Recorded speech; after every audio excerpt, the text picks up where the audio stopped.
Okay, we'll start with this early next month in November. Tri-State area, New York. Broadway Unboxing will present Heroes on the Hudson, a Lou DiBella entertainment promotion. The Edison Ballroom. Former champion of Japan, Miyo Yoshida, will be taking on America's own Yoshida Metcalf. Yoshida, who has been quite vocal about getting IBF champion Ebony Bridges in the ring. And if she wins this fight, this is a step in that direction, as this is for the vacant IBF Intercontinental Bantamweight Championship. Miyo Yoshida, she was last in action earlier this year in April. A rather unconvincing victory over India Smith. Rebounding off what was her second loss to her countrywoman, Tamao Ozawa. Traveling abroad, training in America, and subsequently fighting here, I left the fight feeling unconvinced of Miyo Yoshida's abilities. Her victory, quote-unquote, over India Smith. She looked slow, she looked flat, her punches didn't have any snap on them, and I didn't really feel she won the fight, but they gave it to her, sporting a professional record of 16 wins with 3 losses, no draws, no knockouts, having never been knocked out in 19 professional bouts, still a former champion. Coming off an unconvincing points decision win, though the same can be said about Yoshida Metcalf to some degree. I happened to catch Yoshida Metcalf's last fight earlier this year opposite the ring Melissa Odessa Parker, and that was unconvincing as well, just like Miyo Yoshida's last victory. Seems to me that they should have given it to Melissa Odessa Parker, but they gave it to Yoshida. Yoshida, who sports a professional record of 12 wins with 4 losses, 1 draw, 2 knockouts. Having never been knocked out in 17 professional bouts. Similar experience level to Miyo Yoshida, with the difference being that most of Yoshida Metcalf's losses were very early in her career. Miyo Yoshida's losses were comparatively more recent. The 2 losses to Tamao Ozawa last year. In any event, both fighters have seen action in the last 12 months, so neither one of them has any ring rust they need to shake off. I am leaning towards Yoshida Metcalf to win this thing because, like I said, even though Miyo Yoshida is 3 years younger than Yoshida, Miyo is noticeably slower and more flat-footed. If Yoshida Metcalf stays on the balls of her feet, sticks and moves. She's lighter on her feet than Miyo Yoshida and more athletic. Even though she's a little older, I think she's a bit faster too. She can win a points decision, and if she does, it brings her that much closer to that Ebony Bridges fight she's been looking for. Also set to go down that same card, Nakia Kreps will be taking on Isis Vargas Perez at 122 pounds, just north of 118. I knew that Nakia Kreps had a fight coming up. I was just wondering at what weight it would be and who would she be fighting? Now we know. Veteran journeywoman Isis Vargas Perez, who sports a professional record of 9 wins with 5 losses, no draws, 3 knockouts, having never been knocked out in 14 professional bouts to unbeaten Nakia Kreps, very talented fighter. It looks a lot like Nakia Kreps is attempting to get her feet wet at 122 pounds, which is a very deep division already. It's where Mayerlin Rivas of Venezuela holds the WBA title. Yemi Mercado of Mexico, she's got the WBC. Sigaline Lafarve of France, she's got the WBO. And Ellie Scottney, she's got the IBF. This is where Ramla Ali campaigns. Former WBA featherweight champion of Mexico, Erica Cruz, she's there too, as well as Argentina's Nazarena Romero. This is already a very deep division. Nakia Kreps campaigning there just makes it that much deeper. And this fight with Isis has the look of a developmental fight, a keep busy fight, because, you know, Isis is a journeywoman and this is only an 8-rounder. There doesn't appear to be an alphabet title, even a lesser one, a secondary one, on the line of any kind. So it doesn't look like this is an eliminator. It's just a stay busy fight, and I'm not against that. You gotta keep the tools sharp somehow, right? Right. Nakia Kreps sports a professional record of 6 wins with no losses, no draws, 3 recorded knockouts. She's athletic, she's fast, capable in the pocket, and she can punch. She's got power. A great addition to 122 pounds. I think she's going to take care of business in November. I think she's going to beat Isis Perez. What she does after that, that's where things hopefully will get interesting. For now, keep your eyes peeled for the ring return of Nakia Kreps Tuesday, November 7th. In men's welterweight news, the rumored match between unbeaten up-and-comer and WBA regular champion Haymon Stanionis versus former unified champion Keith Thurman on December 9th on the undercard of what is supposed to be Floyd Mayweather's next ring appearance, his next exhibition, or whatever it's going to be, however it's going to be billed, on the predication that this match actually happens. Well, this would be a very dangerous fight for Keith Thurman. Now,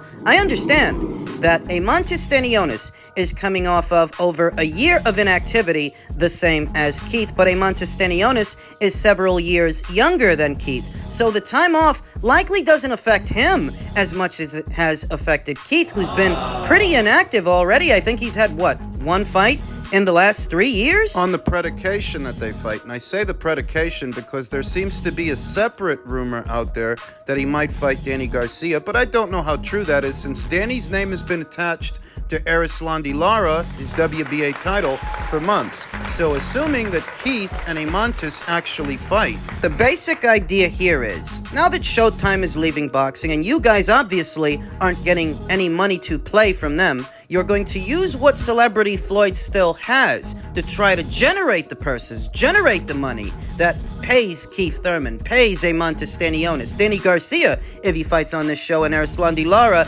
as well. You're going to try to use what celebrity Floyd has left to generate the money that would pay the fighters. Because in all actuality, while Stanionis versus Thurman is a decent-looking fight, it's decent, it's not a big fight. It's not 2015, 2016, or 2017. Keith Thurman is not a big ticket seller, and Haymon Stanionis, he's even less of a ticket seller than Keith. He's a capable young fighter, he's got a future, but he's not a big draw. What it is a solid fight for the hardcores, the hardcore boxing fan that follows the sport more closely than a casual observer who really only shows up for the big fights, the big fights. This is not a big fight. It's actually a dangerous fight. I'd be surprised if it happens because... Well, what are they paying Keith to do it? How much money does he stand to make going in there with someone like Haymon Stanionis off over a year of inactivity? Keith Thurman, all these months, has been biding his time and waiting for a big fight, a big one. He's been waiting to cash out. And a fight with Haymon Stanionis, I mean, that's only so big. You're only going to get but so much cash in that one. And even if he is coming off a long stint of inactivity, the same as you, he's a lot younger than you are with less miles on the odometer. Most point to Keith Thurman's mobility, that this is a guy with power who can move and punch. But he's been out a while, he's in his mid-30s, and are his legs still what they used to be? Are his legs still under him? Because Haymon Stanionis, he's a rough and tumble kind of guy. He is a physical fighter. He's a puncher. I'm not against the fight. I'm not advocating against it. I'm just describing why I'd be surprised if it happens. I'd be surprised. From a business perspective, if you're Keith Thurman and you're looking for the most bang for your buck, is that really Haymon Stanionis? What could be the last hoorah, the last show of PBC on Showtime Boxing could also be Keith Thurman's final fight, because if he loses, does he stick around? You don't have Showtime or Fox to pledge fealty to anymore. In a PBC, they don't seem able to get him the kind of fights that he wants. All of a sudden, he wants to fight the likes of Spence and Crawford and these kinds of guys. The kind of guys that in previous years, you couldn't get him in the ring with those guys. Whereas now he wants to fight them, but the PBC can't make that happen. So if Keith were a more enterprising fighter, more open-minded, and if he has any autonomy to change his decorum and go somewhere else, you could breathe new life into your career by leaving the island. What island? There's no island anymore. They don't even have that. They're refugees. They're fighters. They don't have a home. Say you go over to a match room, for example. You tell Eddie, I need fights. I need a couple of tune-ups. I want to get back to my old winning ways. I want to get back to being a fighter that I used to be. Can you help me? I think Eddie Hearn would be willing to accommodate Keith Thurman in a modest tune-up fight, a keep busy fight, because he hasn't fought in over a year, en route to a cash fight with a Conor Ben. The multi-million-dollar opportunity that Adrian Bronier squandered over a year ago. You remember that? You remember that Eddie offered him over $1 million, 2 offers to fight Conor Ben? Now would be a good time for Keith Thurman to capitalize on that. If he really were business-minded, though I'm not sure he's actually that much of a businessman to be that business-minded that changing your decorum, that in and of itself would make headlines and draw attention back to you, but I don't know that Keith has anything more to give the sport, even in that situation. The Haymon Stanionis fight will not pay you what you could get paid boxing Conor Benn in the UK. That would be a big show. That would be a big fight. This is a potential banana skin. But let's see if he does it. What could be the PBC's last show on Showtime could also be Keith Thurman's final fight.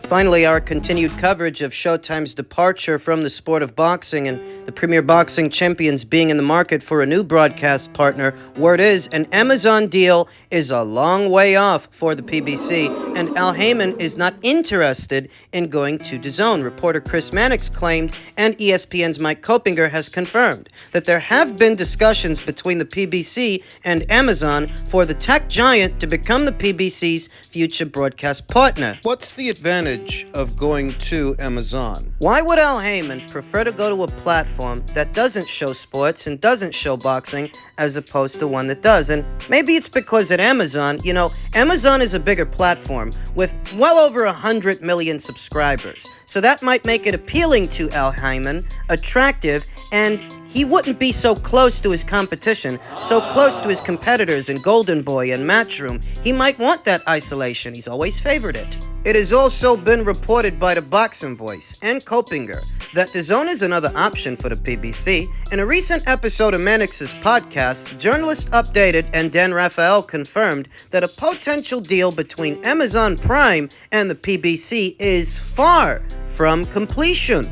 Al Haymon might prefer to go to Amazon because it's a much, much bigger platform than, say, DAZN or ESPN Plus. It's a much bigger platform, so he figures theoretically his fighters will get that much more exposure on that platform. He may look at it that way. But Amazon, that's a long way off, Mannix said. Amazon is not committing to anything substantial at the moment. As for DAZN, Raphael believes that a deal with the streaming giant is certainly not the preferred option and might not be on the table at all. I don't think that Al Haymon really wants to do a deal with DAZN. He's not interested in going there, though. If Amazon is not committing, they don't want to commit to anything substantial, why not go to DAZN? Can your fighters afford to wait in limbo while you try to iron out a deal with Amazon that may or may not come into fruition? In a scenario like that, isn't it the fighters that suffer? And isn't it the fighters that Al Haymon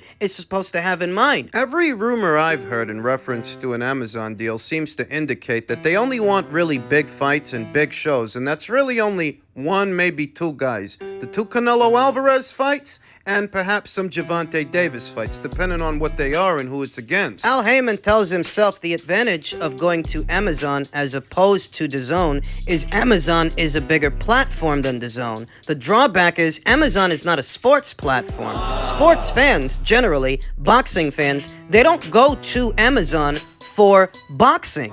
Even with that, Al Haymon, in his fashion, still wishes to put distance between himself and his competition in Matchroom, his competition in Golden Boy. Many would look at the situation and say, wouldn't all these different promoters being on the same platform breed more cross-promotional fights? Big fights, and isn't that an advantage? Well, perhaps not to Al Haymon. Perhaps Al doesn't look at that as a plus, a pro. He looks at it as a con. He doesn't want to work with Eddie. He doesn't want to work with Golden Boy, not all the time. Being that close to the competition may make it difficult for him to keep up this illusion that he has the best fighters. In tandem with being under pressure to perform, to deliver metrics and subscribers to the DAZN platform that understands boxing, the business of it, better than an Amazon, because Amazon don't do boxing. They don't show boxing matches. And I think that's specifically why Al wants to go there. He wants to deal with guys that don't know the business, which makes it easier for him to do what he wants. They have to trust his judgment. It would be tantamount to him being the president of his own wing, in charge of his own department, that if Amazon brings them on board, who do you think's gonna be their point man for boxing?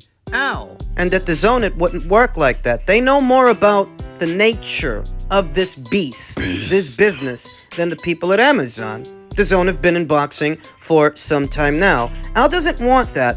And I think that what Al is hoping is for a long-term commitment to where they give him an annual budget to keep the rest of these guys busy. Not just the big names and the big fights like the Canelo fights. He's hoping to bring that whole stable over there.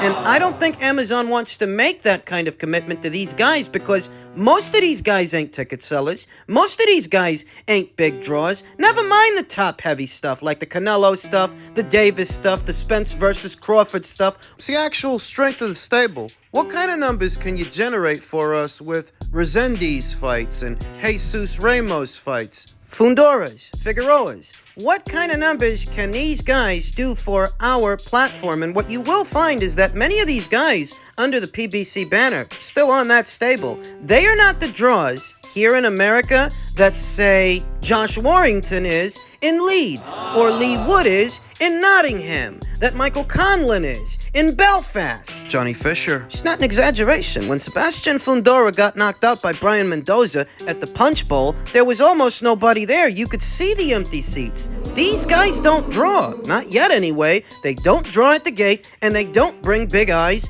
to the platform. That's why Showtime ended up leaving boxing. So if the idea is to use that stable, bring them over to Amazon, I think Amazon would ask, what can they do for us? We know what we can do for you. You think people are clawing at their faces to see Brandon Figueroa? There are more people climbing over each other to see Brandon Figueroa's sister than Brandon Figueroa. And if the Amazon deal is a long ways out, as the boxing scribes say, what does that mean for the fighters? More inactivity while they're in limbo, waiting for Al to make something happen. What are they doing? Where are they going? Who are they fighting? The true value of Al Haymon's stable is as an addition to what DAZN might already have or what an ESPN might already have. You may have 2 more fights with Canelo Alvarez based on your existing arrangement and Gervonta Davis, but that's only 2 guys. That's only 2 guys. What about the rest? That stable is a lot thinner than people realize. Guys like Keith Thurman, Danny Garcia, these are guys in their mid-30s. Erislandy Lara, he's in his 40s. So's Luis Ortiz. Gervonta's pushing 30. What future flag bearers and young gunners does the PBC have? Because most of the great young Americans are over there at Top Rank. It's a real value of the PBC stable.